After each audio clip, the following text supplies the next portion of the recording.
Hi everyone, welcome back. Thanks for joining us today. We've got a brand new story to share with you. So let's begin. My name is Gavin, and what I'm about to share with you still stings a little. When my fiancée told me she had a date a few months before our wedding, I do not think she expected the way I responded. It crushed her. She didn't see it coming, but I meant every word and every silence after that day. Now, before you jump to conclusions or try to fill in the blanks yourself, I want to take you back. Because we didn't start here. Things were once good, but slowly they changed. And I want to walk you through how we went from planning a life together to watching it fall apart piece by piece. We had been together for a little over 3 years. Engaged for the past one. Her name is Julia. I met her at a church program, actually. Nothing romantic at first. She was part of the organizing team, and I got her number just to stay updated about the event. It was strictly for communication, but after the program wrapped up, we kept in touch. At first, it was just casual conversations, little chats here and there. One conversation led to another, and the friendship slowly grew into something more. Before we knew it, we were dating. Things just felt natural. Over time, we built something steady, and after about 2 years of being together, I proposed. She said yes. That's how we got engaged. At that point, we were in the thick of our adult lives. I had my career, and she had hers, both of us working long hours and juggling responsibilities that came with being independent adults. Life wasn't always easy, but we tried to make space for each other. As the wedding started to become more real, we began talking seriously about moving in together. The thought was simple. Since we were going to be married soon, why not start adjusting to life under the same roof? We figured it would help us connect more deeply, especially with how crazy our schedules were getting. But there was a problem. My apartment, the one I had been living in for a while, was too far from her workplace. Like really far. At first, we thought maybe we could find a way around it, but in the end, we dropped the idea. It felt like too much stress to change everything right before a wedding. And truthfully, we were both tired from everything else we were already handling. So we let the idea go.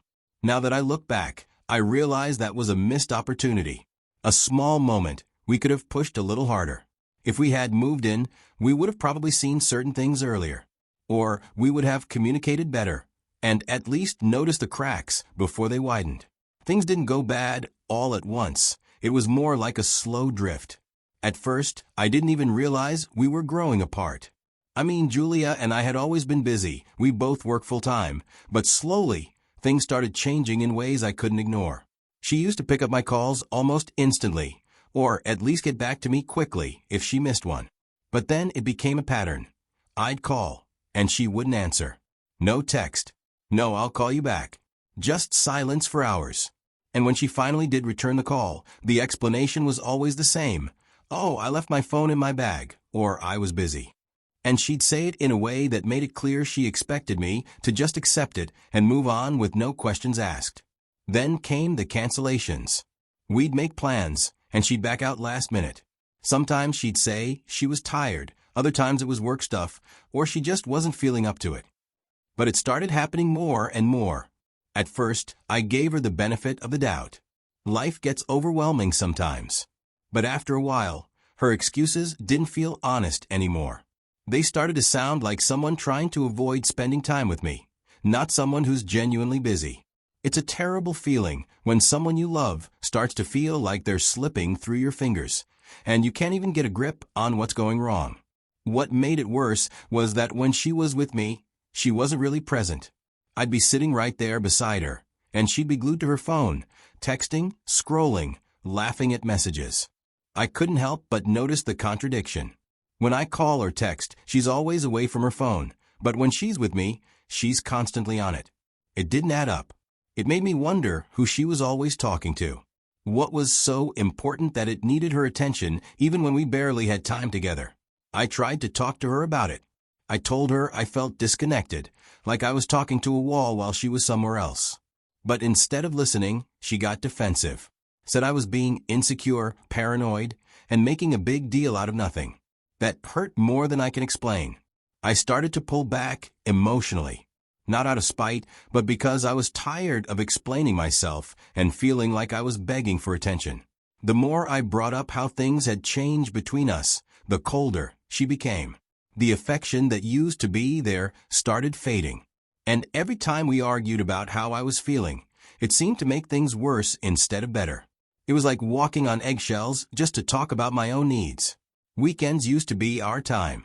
Since we were both busy during the week, Julia usually came over on weekends, and we'd catch up, relax, and enjoy each other's company. But that changed, too. She started skipping weekends, saying she had errands or family stuff. Sometimes no real reason at all. It wasn't just one weekend, it became a pattern.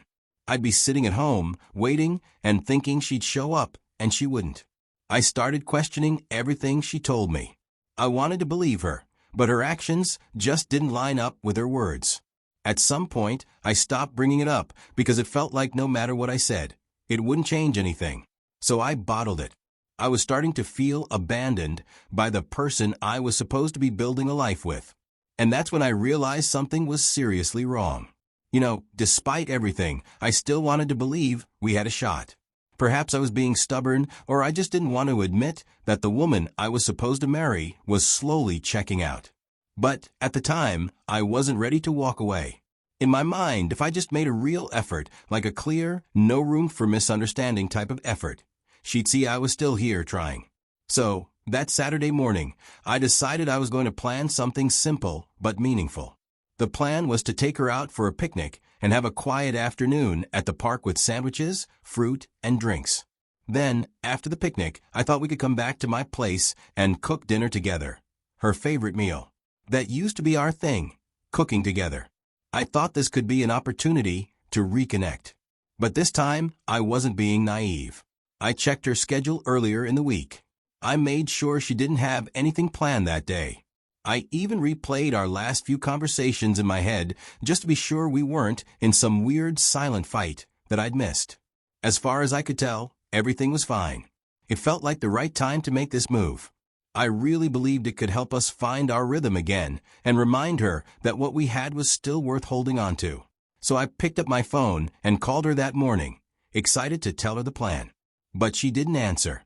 No big deal, I thought at first. I waited a bit, then sent her a message. Hey, give me a call when you see this. I've got something planned for us today. And then I waited. 10 minutes. 20. An hour. Still nothing. It took her another hour to call me back. Before then, I was trying not to let my mind go to the worst places. But of course it did.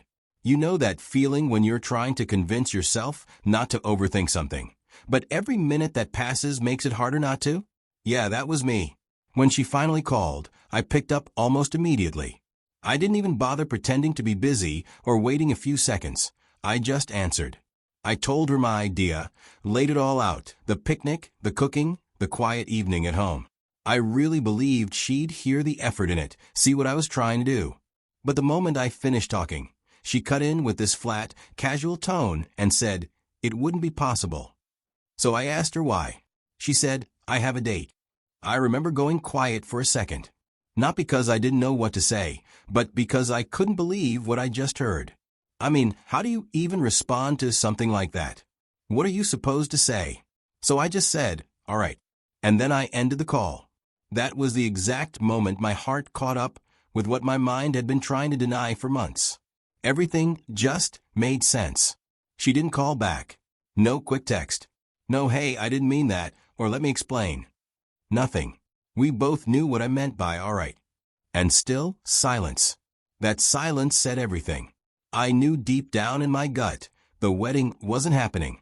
There was no way in hell I was going to marry someone who could look at everything we had, everything we built, and choose to treat me like I was disposable. Around 6 p.m., my phone lit up with a call. It was Julia.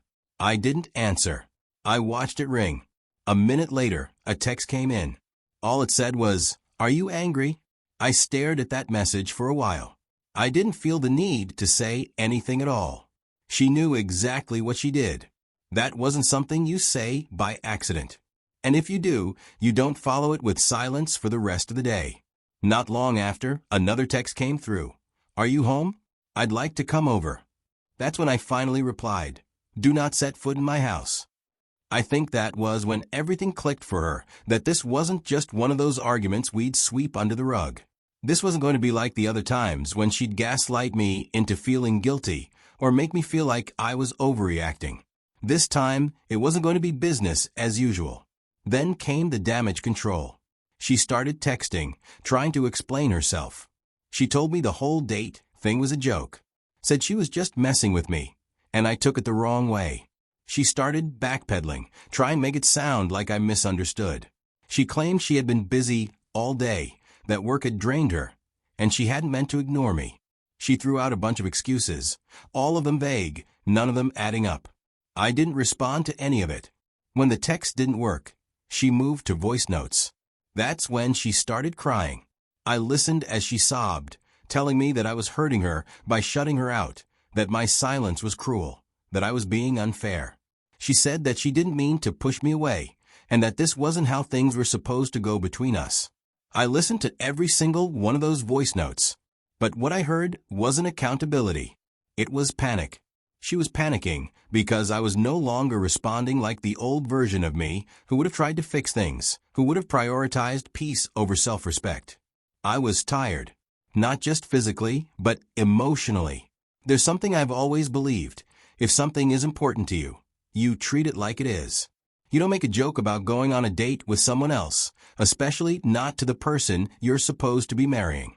You don't ignore their calls all day and then act confused when they stop trying. And when a woman truly values you, it shows in her actions, not just in her words. Making the decision to walk away wasn't as clean as just flipping a switch. I wish I could say I felt some kind of rush of pride or strength the moment I decided it was over. But the truth? It just felt heavy and exhausting. It didn't make sense to keep fighting for someone who made me feel like I was an afterthought. I walked away angry, confused, and hurt. Because when you love someone for years and give them everything you've got, and it still falls apart, you feel like a fool. And of course, once she realized I wasn't playing this time, she showed up at the same house she had been avoiding for weeks, trying to talk it out. She sent messages when I stopped picking up her calls, and when she saw I wasn't responding to the messages either, she brought in a few of our mutual friends to convince me to hear her out. But I was done. I told one of her friends word for word, as long as I breathe, we can never be together. And I meant that. I'm not going to settle for someone who treated me like an option when I treated her like a priority. Eventually, she got the message. She stopped trying to come around, stopped asking people to talk to me on her behalf. But instead of just owning what happened, she decided to rewrite the story. People who barely knew the situation started coming to me and saying, "Hey man, I heard you ended things because you couldn't take a joke," or "She says you're not understanding at all." And it's wild to me. I won't lie, I laugh when I hear it now. Because if that's the story she needs to tell to save face, that's on her. I don't even feel the need to defend myself anymore. People can believe what they want. She's in the past now. That chapter's closed. So, yeah, that's how it all went down. Looking back, I've had a lot of time to think. And if there's one thing I want people to take from this, it's this: don't tolerate emotional neglect. I know that sounds serious, and maybe even a bit dramatic to some people, but it's real. It creeps in slowly. At first, it's excuses that don't really make sense. Then one day, you realize you're the only one showing up. And when that happens, you start to lose pieces of yourself just trying to keep something alive that the other person stopped caring about a long time ago. Another thing I've learned is this: stop listening to empty apologies and start watching for patterns. People will always say, "I'm sorry." That part is easy. But do they change what they're sorry for? That's where the truth really lives. And maybe the most important thing of all, when someone shows you what you mean to them, believe them. Don't sit around hoping they'll wake up one day and suddenly appreciate you. That day may never come. And even if it does, it might be too late. Now I want to ask you, what would you have done if you were in my shoes? If someone you loved told you they had a date when you were making plans for both of you, and then brushed it off like it was a joke, how would you handle that? Would you keep trying, or would you walk? Let me know in the comments. I actually read them. And if you think someone you know needs to hear this story, Maybe they're ignoring red flags in their relationship or letting someone walk all over them. Please share this video with them. You never know who it might help. And don't forget to hit that like button if this story made you feel anything real. Thanks for sticking with me.